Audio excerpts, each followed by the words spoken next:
Buen día, buena tarde, buena noche, buen ocio. Bienvenidos a este espacio que celebra el tiempo libre. Mi nombre es Nicolás Artusi, el de mi amigo Ernesto Martelli.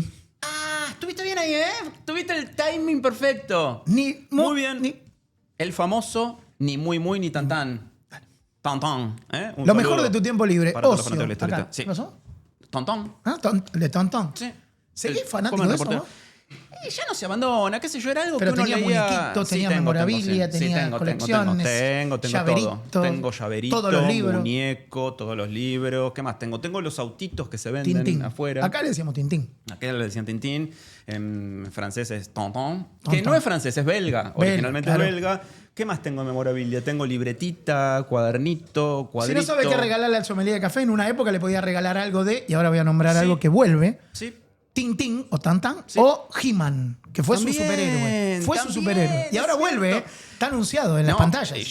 ya la película se estrenó hace un mes y pico, le fue muy mal, y ese es el motivo por el cual aceleraron la presentación en plataformas y ya está en plataforma ¿ya está? legal. Bien, ya está en plataforma bien. legal. Con lo cual, viste que también es toda una discusión alrededor del ocio y del mundo del entretenimiento, sobre todo desde el punto de vista de la industria, que es la famosa ventana de exhibición. Se están peleando entre ellos, a ver, las plataformas dicen, no, estrename en el cine y al toque la tenemos en plataforma legal. Y los estudios dicen, no, dame por lo menos 45 minutos de changüí, 45 días. Es divertido lo que decís por dos motivos. Primero, antes era un tema de industria.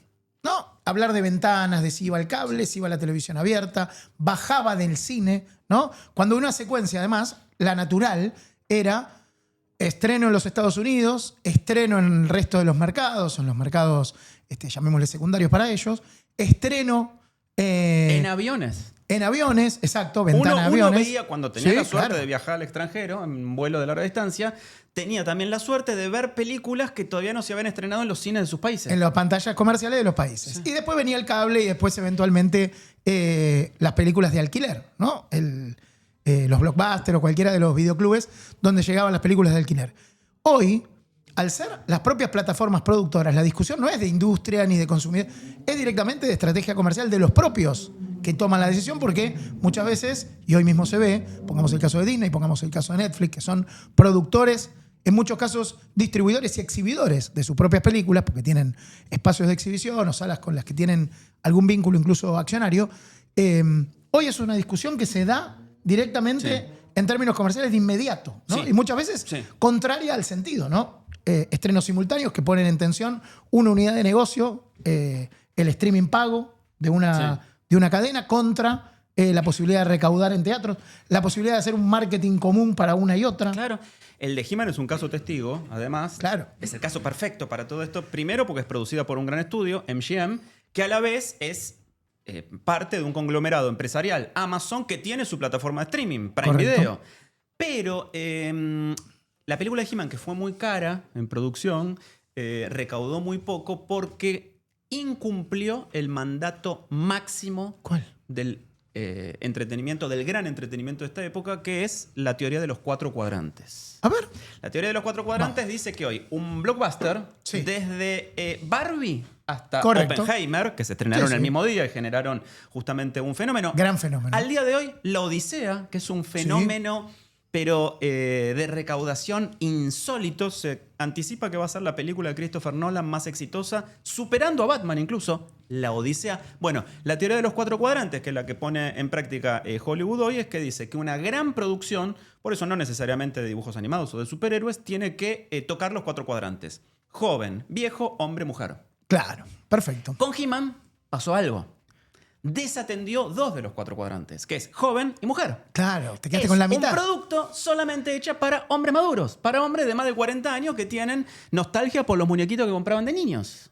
Y nadie más, porque nadie no más. despierta el interés de los Hola. otros 2 cuadrantes. ¡Ey, hola! Por el poder de Grayskull, yo tengo el Más poder. 40, ¿Entendés? solo más 40, ¿no? Solo Porque claro, más los demás 40. ni lo vieron en su momento de auge No. en video. No ¿Cómo se llama? tuvo. En la tira No cómica tuvo. no se vio. Acá se estrenó a fines del 84 en Canal 9 Libertad. Correcto. Otra de las cosas que le debemos a Alejandro Sí, Romay. sí. Besito al cielo al zar.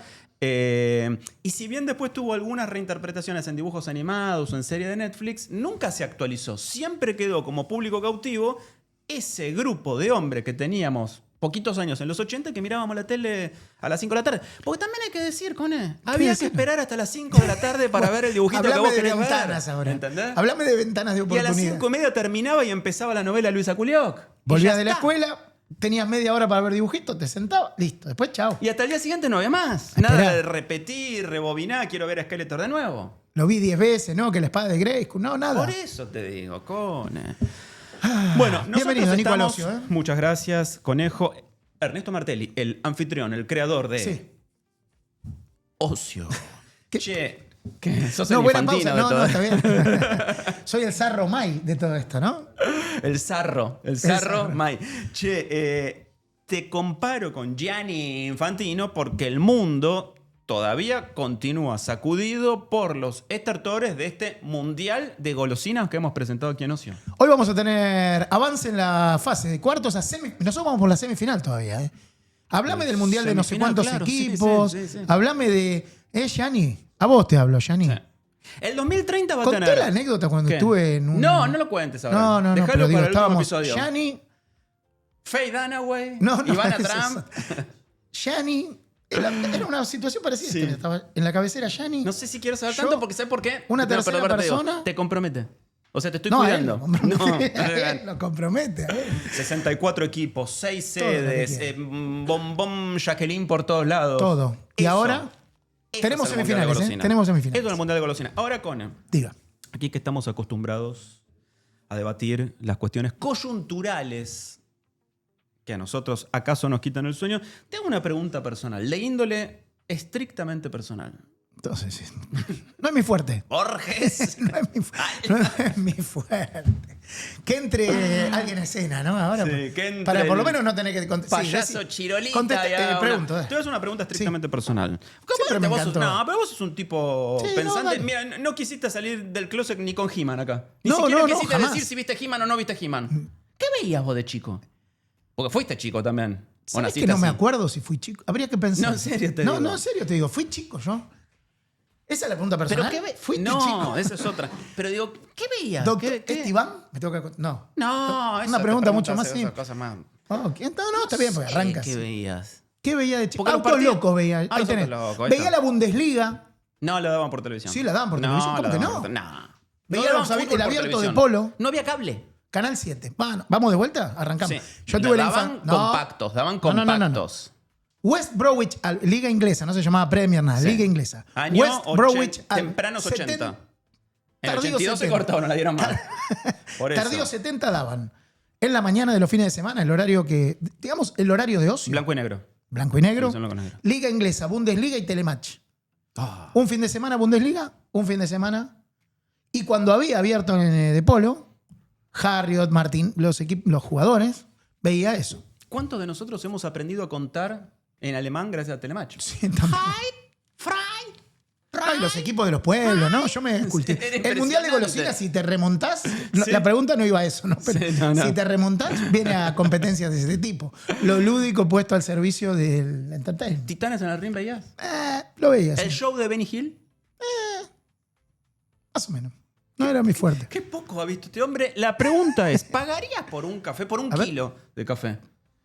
No. Apelemos a tu pagaría, sensatez. sí, pagaría. ¿Pagarías por un kilo de café lo mismo que te costaría comprarte un auto?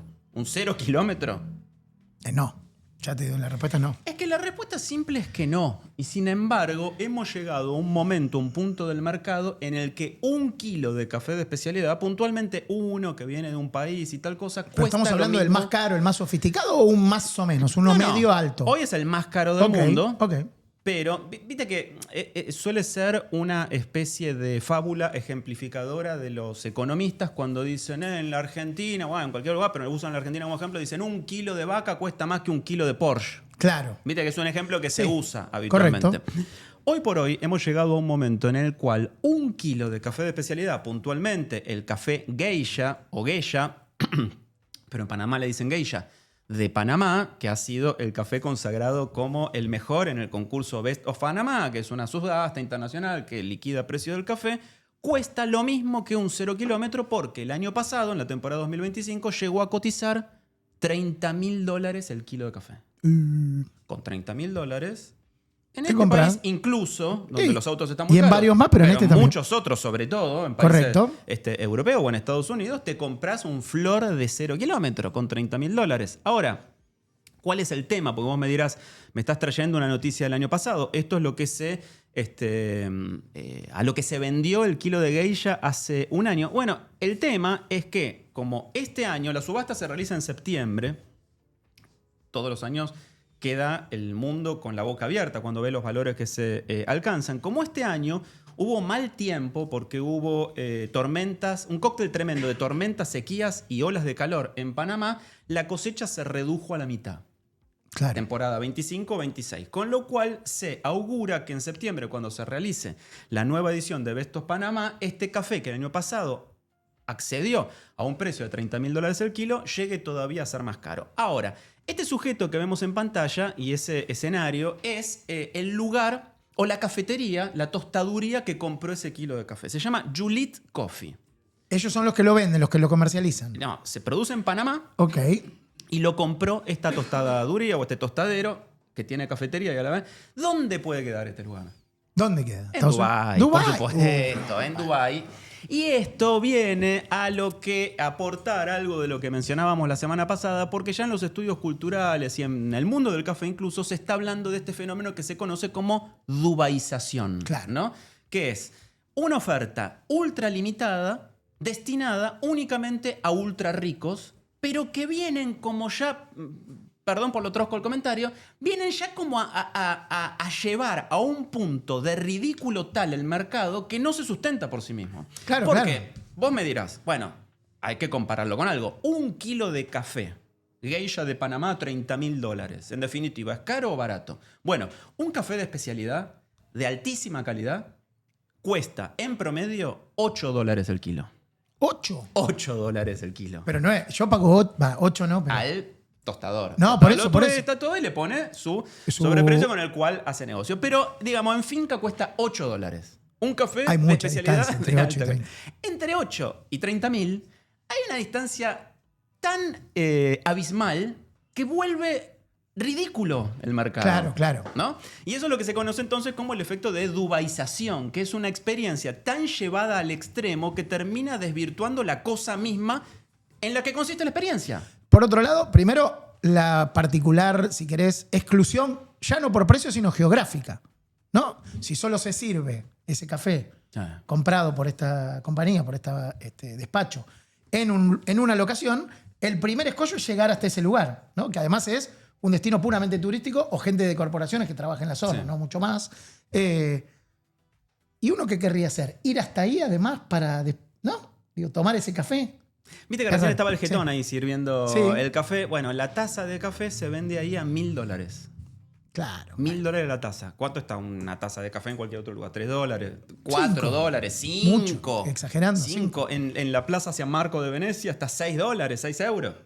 La taza de café, que se considera el café más caro del mundo. La cuestión es que se augura entonces para el mes de septiembre, en la nueva edición de Bestos Panamá, esta subasta internacional que tiene lugar en el Hub de las Américas, un nuevo precio récord que convierte al café en un artículo de súper lujo. Me encanta la aproximación al tema, sobre todo porque a veces me fuerza a hacer la cuenta, independientemente de este café súper caro, ¿no?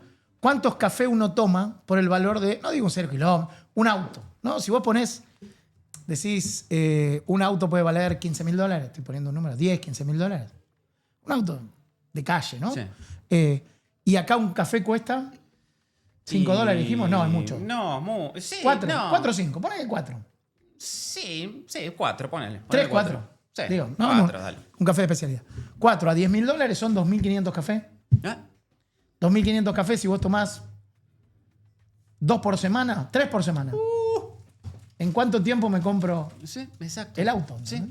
Es el famoso plan de autoahorro previo por sorteo de licitación de café. De café. Bueno, pero hay gente que lo hacía antes, me acuerdo, era una cuenta que se hacía, es si ahorrás en cigarrillos por no sé cuánto tiempo, por poner algo de un vicio, vos que sos un adicto al café, te ahorrabas y cuánto tiempo te podías comprar, no te digo un departamento, una propiedad, pero sí por lo menos un auto, 0 kilómetros. Sí. Bueno, la misma cuenta corre para el café. No estoy yendo en contra de que la gente vaya a cafeterías. No, No, que vaya y que tome el Consuman. café. En todo caso, diría que me parece... No el de $1000, ¿no? Eso me parece insólito, ¿no? Y poco conveniente pagar $1000 por una taza de café y ni te digo 30.000 por un kilo de café.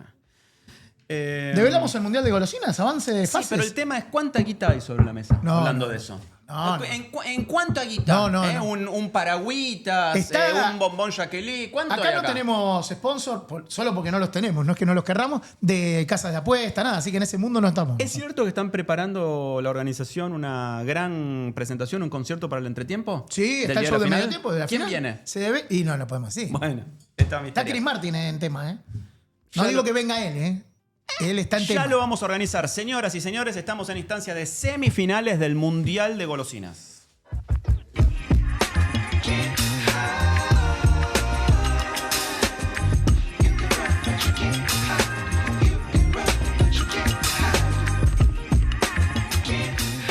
Nosotros tenemos acá la vidriera que da a la calle. Hoy parecía un día que animaba la lluvia. Después tuvimos algo de sol, así que Saliste. salí. Excelente. Por eso te digo, el paragüita Llévatelo, me ¿eh? vino Hoy, bien. ya que estamos en instancias finales, la producción me dijo que estás autorizado. te Dios puedes llevar. mío, que al final ¿Es cierto es esto? larga la manga, ¿eh? Es larga la manga. Hay se puede presupuesto. llevar. Hay presupuesto. Llévalo. Gracias. Así que vamos. Ahí está, me llevo ahí el paragüitas. Instancias Mundial de decisivas, golosinas. Esto, pero se define de un momento a otro. Ya estamos casi. De hecho, nos tomamos un tiempo con posterioridad al Mundial de Fútbol. Deliberadamente casi para no pegarnos a ese Para no desenlace. pagarlo. Porque aparte, Imagínate. me pidió, ya te dije. Por eso, Nos te pidió, digo, sé bueno. que es gente amiga. Está todo bien. Es gente amiga tuya. Los amigos de la AFA. Por eso. No hay que- Los chicos de la productora. Los chicos de la- Todo lo- Están todos metidos, sí. todo. Bueno, llegamos a instancias de semifinales. Este es el Mundial de las Golosinas que presenta Ocio a través de el Instagram de Wine Explorers. Ahí pueden ustedes votar y seguir todas las deliberaciones y resultados de este gran encuentro, de este gran certamen internacional. Votan ustedes mismos a través de las historias de Instagram. Exacto. Se van presentando el pica pica y ustedes simplemente tic, eligen a su favorito. Y así llegamos a esta instancia ya de semifinal, de semifinales en realidad, que tiene 4 finalistas. Exactamente. Vamos a ver cómo se develaron los 4 finalistas. Teníamos una llave que era un linda duelo. Palito de la Selva contra Tita. Uno de esos dos fue el ganador. Tenemos, a ver ahí. Sí, vamos viendo quiénes quedaron o si no, develamos los 4 Dale, juntos. teníamos a Marroc versus Bananita Dolca, Ahí está. al Chocolate Milka contra el Ferrero Roger. Ese es difícil también. Y Kit Kat contra Skittles. Esa Ese está cantada, Está medio me cantado parece. porque Esa chocolate está contra cantada. pastillas dulces me parece que teníamos. Ay, chicos, A hay ver. unos nervios Uy, acá. ahí está. Pam, pam, pam, pam. Entonces, en pero el qué primero paliza. de los partidos de Mirá. cuartos de final, Tita versus Palito de la Selva se impone con el 74% de los votos. Una Es paliza, impresionante. Una goleada, diríamos nosotros. Para, vamos a ver si Tita lo tenemos acá. Lo Tita tenemos. tenés. Acá está. Listo. Andá Tita, guardando vos los que dale. son clasificados Tita para la de semifinal. Terrabusi, empresa que ahora pertenece ya desde hace unos años, ¿no?, a la Corporación Internacional Mondelez y que presenta, igual que Rhodesia, su prima hermana, este packaging al cual los consumidores todavía no terminan de acostumbrarse y lo sienten ligeramente ajeno. Lo mismo que ha pasado con la Bananita Dolca, que Correcto. nombramos en aquella oportunidad. De hecho, Tita venció a Rhodesia en una de las instancias finales. Ahora venció a Palitos de la Selva. Le tenía un poco más de fe, pero ahí está entonces el resultado por paliza a favor de Tita. ¿Qué más? Cosas que pasan entonces, a ver, Marroc versus Bananita Dolca. ¿Qué? Ahí lo tenés, mira el No lo packaging puedo nuevo. creer. 82% gana el bombón Marroc contra la Bananita Dolca. En este caso se impone una empresa 100% nacional, Sí. Felford, la delicia Felipe Ford, contra una multinacional, la multinacional de alimentos más grande del mundo, que es Nestlé. Nestlé y Dolca, su producto en este caso en forma de bananita. Una particular. Martita tiene que venir, ¿eh? De verdad. Viene te para la digo. última fecha. Tiene dijo. que venir. Sí, ella Martita, y antes el no, hermano porque estaba en el vienen. Mundial. Que vengan los dos. Sí, no, pueden vienen venir todos. Impresionante El cómo... comandante no, porque ya no. Pero nos vigila No del juega el cielo. partido. No está Viste que jugando. el comandante se convirtió como una especie de Carlos Busquets. Claro. Es como un... Oráculo. Del pasado. ¿Cómo? Claro, porque desde el pasado... Ah, desde claro, el nos pasado habla ya desde hace- el pasado. Sí, sí, Si no correcto. me equivoco, va a ser 13 años que murió. Sus, Sus tweets, máximas y profecías adquieren a veces, pasado el lapso de tiempo, desde su ingreso a la inmortalidad hasta el presente, una actualidad impresionante. Impresionante. Lo de Busquets igual No, es maravilloso. Es maravilloso. Increíble. Para todo tiene una frase. No, es increíble. Pero en serio, pero lo sigo con mucho placer. Uno no lo llega no a creer. No puede creerlo. Va siempre a chequear si efectivamente lo dijo en su momento. Vos no acredita. No acredita. Bombón Marroc, entonces, es el gran ganador. Mirá vos con el packaging viejo, comparado viejo, con este que puso el 9 y perdió. Envoltorio. Porque una cosa que hizo Felford, salvo en el cambio del chocolatín Jack, que lo teníamos acá el otro día, ha mantenido el packaging tradicional en casi ese papel todos metalizado. sus productos. De hecho, acá tenemos el Jacqueline, que también lo tiene. Porque vos fíjate que en la mayoría de sus productos Felford no tiene packaging termosellado. Exactamente, son no vienen envoltorios. Seguimos con otra instancia. Cuartos de final ahora, Chocolate Milka versus Ferrero Rocher. ¿Qué pasó acá? Ferrero Rocher, el bombón. La nave insignia de la corporación Ferrero, de origen suizo-italiano también, se impone sobre Chocolate Milka 67-33%. Lo hablamos con la especialista en consumo, con Jimena Díaz Alarcón, cuando vino, que estábamos lanzando, de hecho, este mundial. Una de las particularidades no solo es el bombón insignia, hablamos también de sus campañas con Alfredo Sainz. En su momento, del embajador. El embajador, pero la particularidad tiene envase, tiene color dorado, tiene el número 3, que venga por 3, es algo anómalo, porque uno compra 1, 2, 3. Ferrero Rocher entonces en las semifinales, clasificado venciendo a Chocolate Milka. ¿Y la cuarta?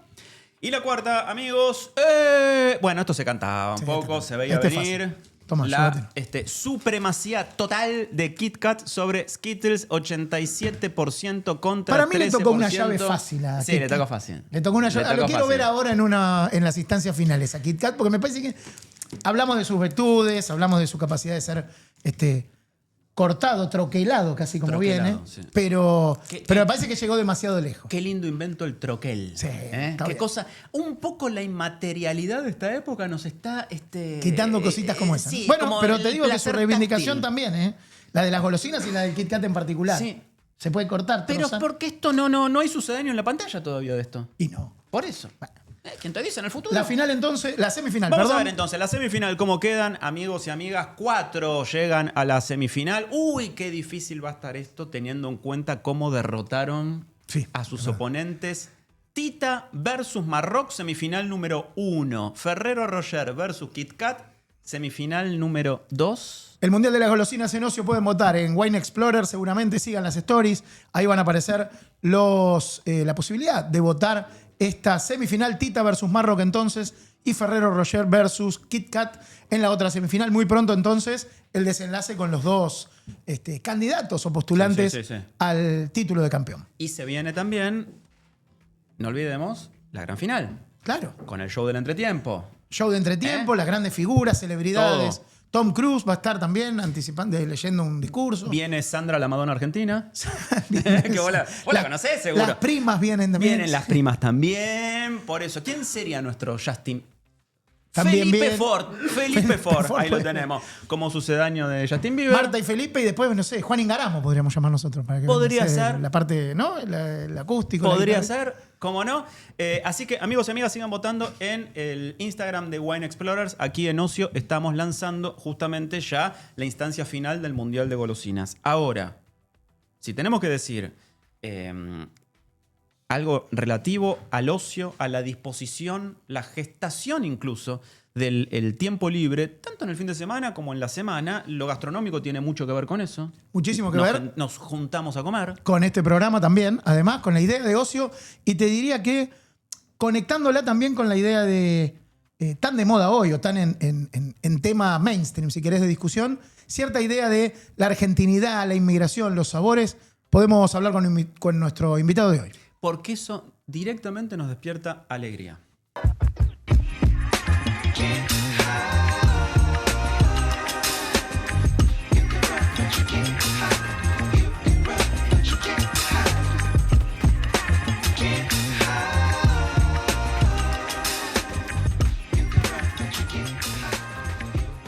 Lo dijimos, alegría, alegría, cocina, fuego y herencia es el título, alegría, del último libro de Tomás Calica, que está aquí con nosotros. Muchas gracias ¿Cómo por la estás? invitación. Qué lindo. Un placer Cocinero, recibirte. gran divulgador de la cocina judía entre nosotros, bestseller, éxito editorial. Muchas gracias. Bueno, todo lo bueno. Conductor de Michigan, televisión. conductor de ¿no? televisión. Creador Animador. de marcas importantes en la gastronomía argentina. ¿Qué sé yo? Un lujo. Muchas gracias por la invitación. Un placer tenerte, Calica. Por La favor. cuestión es que lo hablábamos recién antes de conectar el aire. En un mercado editorial en el que ya no se publican tantos libros de gastronomía como antes, llega Alegría, que tiene, ahora vamos a hablar del fondo editorial, del fondo de olla editorial, pero sobre todo una factura, ¿no? Desde la fotografía, el diseño, la realización, las recetas, muy, pero muy estimulante.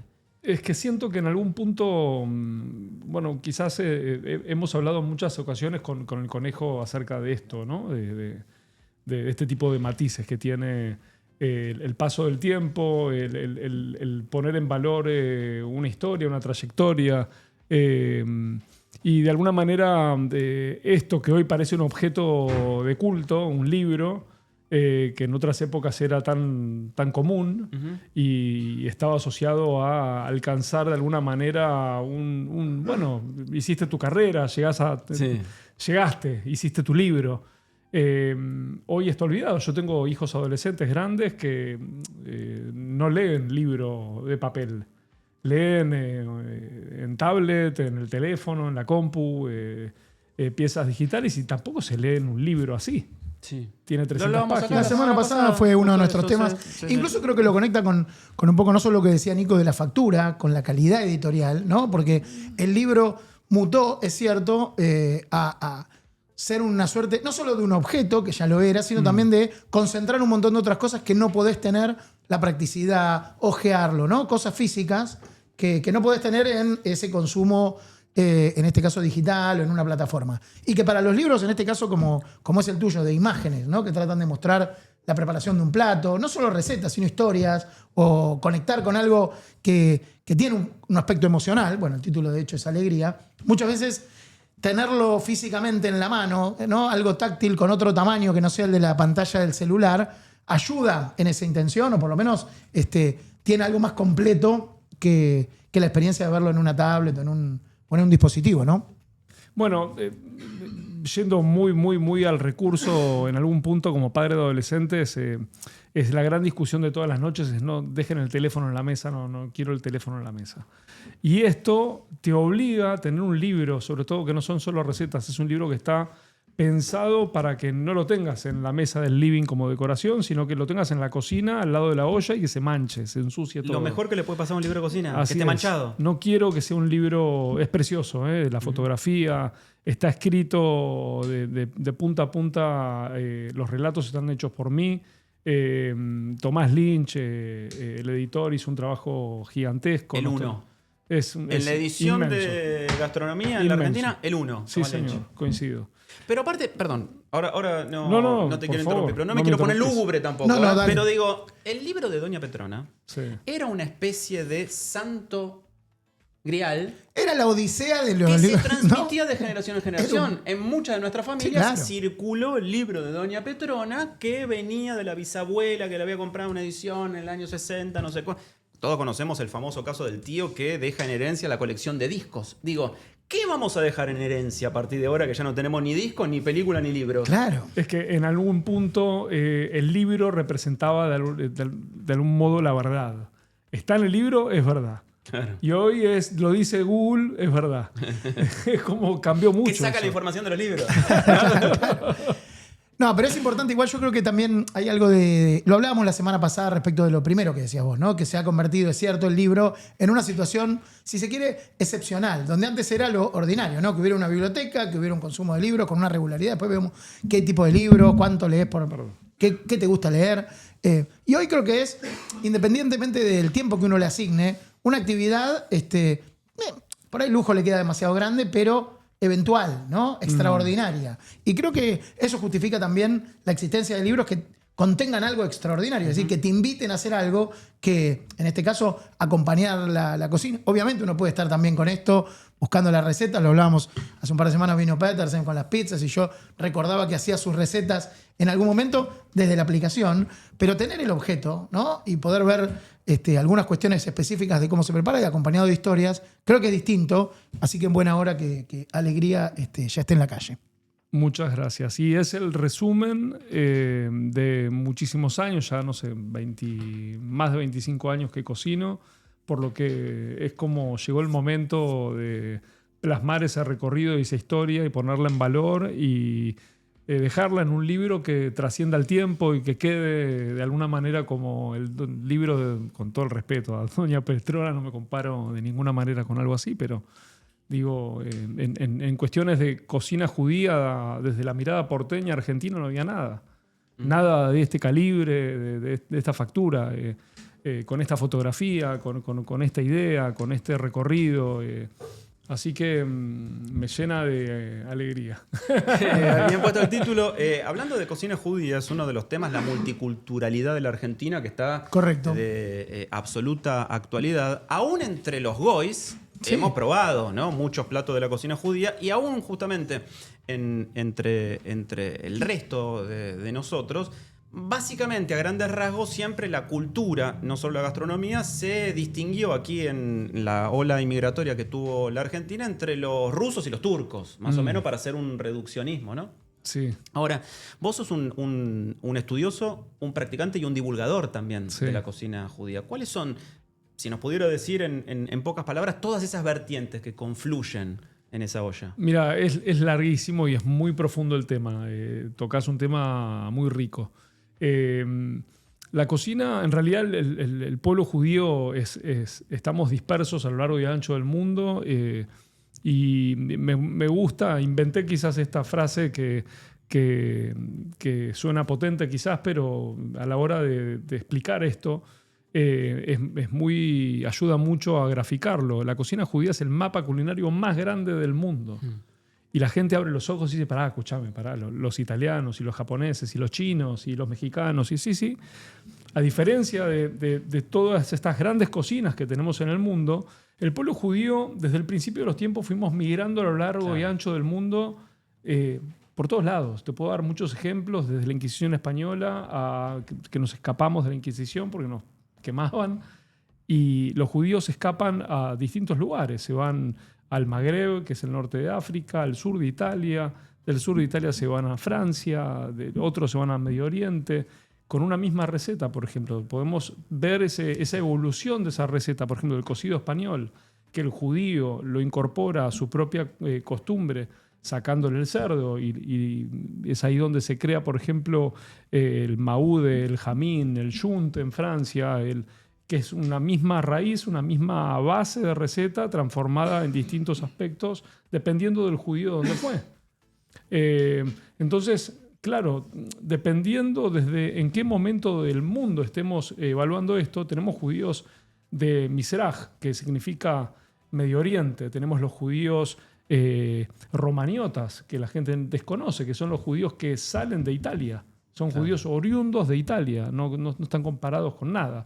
Los judíos etiopíes, los judíos de Calcuta en India, no tiene nada que ver con los judíos ashkenazíes, que son los que conocemos acá como los rusos, judíos rusos que conocemos acá, pero en realidad son ucranianos, polacos, alemanes, y los judíos sefaradíes, que son los que salen de España, y no tiene nada que ver con el judío de Holanda, de Suecia. Claro, la extensión geográfica es amplísima. Por lo que hay una mirada de cada judío, dependiendo de dónde estemos hablando. No hay una cocina judía.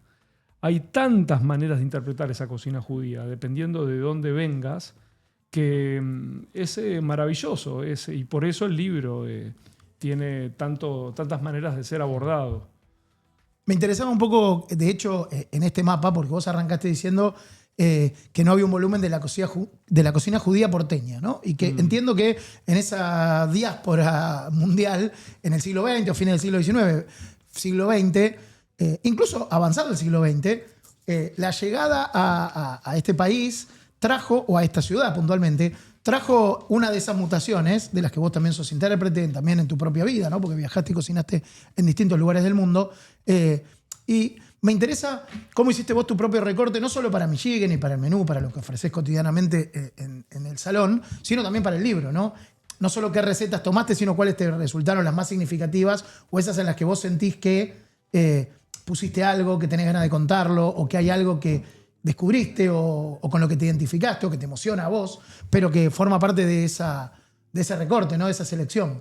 Bueno, en algún punto esto fue un tema de debate con Tomás Lynch cuando empezamos a pensar en el libro y esa primera charla fue en plena pandemia. El libro recién salió este año. Nos tomamos tiempo en hacerlo muy bien. lenta. Sí, claro. Pero puntualmente yo soy un judío nacido en Belgrano y criado de manera muy porteña en el 11, en Hebraica. Iba debajo de Hebraica, del Club de Hebraica, que estaba en la calle Sarmiento y Pasteur. Había un bar muy famoso donde vendían unos sándwiches de pan plétzales con pastrón y pepino. Como que esa idiosincrasia del judío local, que es muy particular de Buenos Aires, yo le tuve que agregar toda mi formación israelí. Yo me fui a vivir de muy chico a Jerusalén y mi formación culinaria es totalmente, ni siquiera israelí, es Jerusalén pura. Mercado de Jerusalén, las hierbas de Jerusalén, las especias, el cordero. La mística que tiene Jerusalén, que no se le parece a nada en el mundo entero. Es como Claro, muy bueno, único. esa es una ciudad legendaria, sagrada para las tres grandes religiones monoteístas. ¿Qué fuiste a hacer ahí y qué aprendiste, sobre todo? Bueno, todo. Yo me fui a vivir a Israel. ¿Te fuiste a vivir ahí a qué edad? A los 17 años. O sea, eras un pibe Era de chiquitito. colegio todavía. Sí. ¿Y ahí qué aprendiste de lo tuyo? Bueno, en realidad aprendí todo. Y comienzo, mi primer trabajo es con un cocinero muy famoso, israelí hoy, que en su época era sus comienzos, y estoy hablando de una casualidad de esas que después se transforman en sincronías de la vida. Empiezo a trabajar con Eyal Sheini, que viene a ser como el Francis israelí. Y empezó a trabajar de lavacopas en un restaurante que fue emblemático. En su época se llamaba Okeanos, Océano. Ajá. Era muy loco en Jerusalén, a casi 2.000 metros de altura, donde no hay una gota de agua.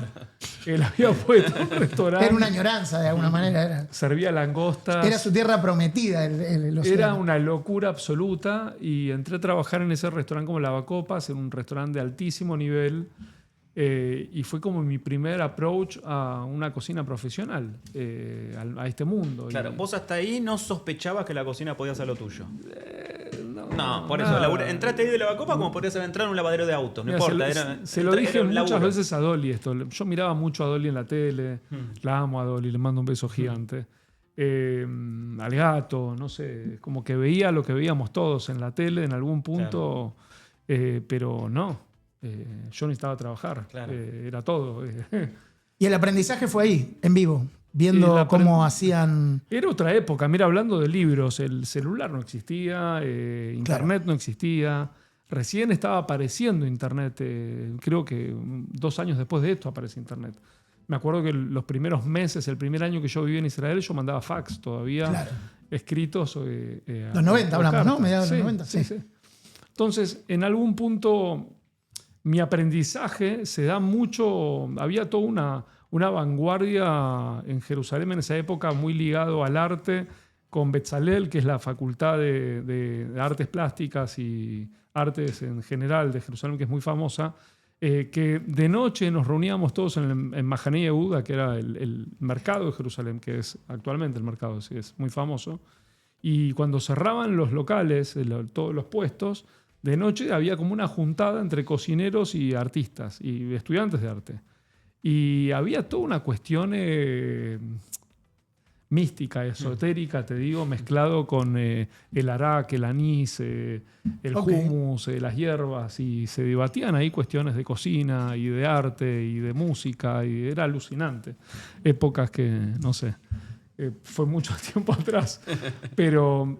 digamos que estoy formado a la vieja usanza, que es la escuela de la práctica, de de haber aprendido al lado de grandes cocineros y haber aprendido con el rigor del hecho, de la práctica, no a través del estudio. Una curiosidad de esta, estaba mirando el libro recién y veía, hace unos días le dejé un mensaje a Calixta, de la nada, después de mucho tiempo que nos hablábamos, mandé un mensaje diciéndole, che, estoy haciendo el caldo de pollo.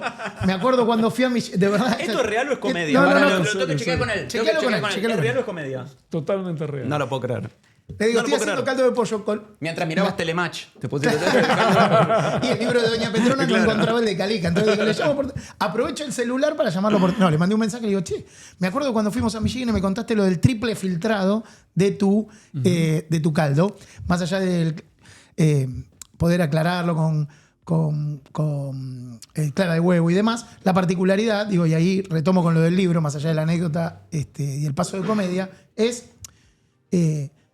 hay muchas de las cuestiones que tienen que ver con, en este caso, reflejadas a través de tu experiencia, de lo que aprendiste y de la cocina judía en general, pero que tienen, llamémosle, más allá de la cuestión geográfica que vos mencionás al principio, validez universal, ¿no? Fueron aportes que existen, ¿no? Digo, el sándwich de pastrón, independientemente de que esté identificado con los delis o con los lugares incluso turísticos, es una tradición que de hecho uno puede consumir en tus lugares, ¿no? Y que existe el pastrón y demás. El caldo, que es una particularidad también, el fumé de pescado, que lo vi que está también, esta época de fríos todavía que queda, volví a incidir, así que reincidí, intenté, terminé uno ayer, más o menos, no me salió tan bien como el anterior, me pasé de zapallo, me quedó un poquito dulce. Pero más allá de eso, me interesaba el rescate de, por ahí, algún plato o alguna cocción o alguna preparación, hemos hablado de varias en las veces que nos cruzamos, pero que me interesa rescatar alguna que esté en el libro y que represente algo para vos, ¿no? Un poco por todo este recorrido, pero también y no hace falta que sea ni la más popular ni la más representativa incluso de tu cocina, ¿no? Pero que represente para vos algo y que esté plasmada acá en Alegría, ¿no? Mira, hay tanto. Mira, acá y está es tan el sándwich de pastrón, complejo, está acá. es tan difícil. Mira lo que es eso. Tremendo. Mira, primero respondiendo lo del sándwich de pastrón, es algo que pasa en Argentina puntualmente mucho y es similar a lo que pasa en Estados Unidos. Pero no en todos lados. Digo, acá tenemos y es tan actual porque se está hablando, debatiendo tanto de si Argentina es racista o no es racista. Claro, también, es verdad. Y justamente somos un país con una variedad, tenemos una olla de ingredientes tan potente en Argentina. Somos todos... vinimos, como dijo alguna vez Alberto Fernández, vinimos en barcos. Sí, sí. Y es la verdad, vinimos todos en barcos de distintos lugares y en algún punto el judaísmo en Argentina caló muy, muy profundo y forma parte de la idiosincrasia local. O sea, recordemos en los años 70, 80, Tato Bores en la tele implementa, no sé, palabras como tujes, que hoy cualquiera dice tujes y es en yiddish en realidad. Lo mismo pasó con la cultura italiana, con la española. Digo, es una cultura más. Ahora, lo mismo pasó en Estados Unidos, sin lugar a duda. No en todo el mundo es así. Ahora, me preguntás, ¿qué receta para mí es? Y qué difícil. Digo, el libro entero me representa de pe a pa. O sea, soy yo en algún punto y es lo que cocino. Cone, vos viniste mucho a comer a Michigan. De alguna abrimos manera... una al azar. Varenique. Bueno, Varenique de papa. Espectacular. Es la que salió. Es que Muy bueno. A ver, está bueno. Está este bien. libro es como Lichín. Está muy bien. Está muy bien. Te sale y lo tenés que cocinar. Vareniques de papa, te diría que es, si tenemos que agarrarlas, el top 3, y está claro, Vareniques de papa. sí, ¿no? Para un Y judío... aparte, y es como vos decís, es un plato que trascendió Totalmente. la cultura propia y se extendió a otras culturas. Sí. El varenique, el goulash, sus distintas El interpretaciones. gefilte fish, el borscht, no sé, hay miles. Pero son platos que se volvieron universales. el varenique, puntualmente en mi caso, mi abuela, por ejemplo, no era una gran cocinera. De hecho, era mala. Pero tenía sus 2 o 3 recetas que eran como sus caballitos de batalla y esperábamos, cada vez que nos invitaba a cenar o a comer, era, vareniques. Y claro, uno con el tiempo termina quizás esto del efecto que tanto se habló en los últimos años acerca de la memoria emotiva. Uno empieza a tergiversar las cosas con el tiempo y uno le empieza a agregar tanto de lo propio que se aleja tanto de lo real. Claro, quizás mi abuela hacía los vareniques de papa con tapas de empanada. Capaz que sí. Y no amasaba. Y no, capaz que no cocinaba tan mal. Capaz que no cocinaba tan mal. Pero en mí quedó como una marca registrada de Varenikes de papa, diría la quintesencia de la cocina judía. En algún ¿Ves que punto. Selichín abriste al azar? Mira, ahí encontraste la quintesencia. ¿Te das Excelente. cuenta? Te digo de verdad, es muy recomendable Que hay el sabido- libro. Agarrá los libros. Agarrá los libros. ¿No te digo? Así Y es. de verdad que tiene esa particularidad de que se puede abrir casi en cualquier página y tener algo para preparar, ensuciarlo, como decías vos, Sí. tenerlo al lado de la cocina propiamente dicha, en lugar de las cocciones y usarlo. Por favor, y muy importante, el prólogo es maravilloso, lo escribe mi psicoanalista. Y esto es una gran anécdota porque estábamos cerrando el libro y con Tomás debatimos mucho tiempo quién iba a escribir el prólogo. Y casi que le pido a Dolly que lo escriba porque la amo, la adoro y ella a mí, y era natural que lo escriba Dolly. Pero un día Tommy me dice, che, no hay nada más judío que un psicoanalista te escriba.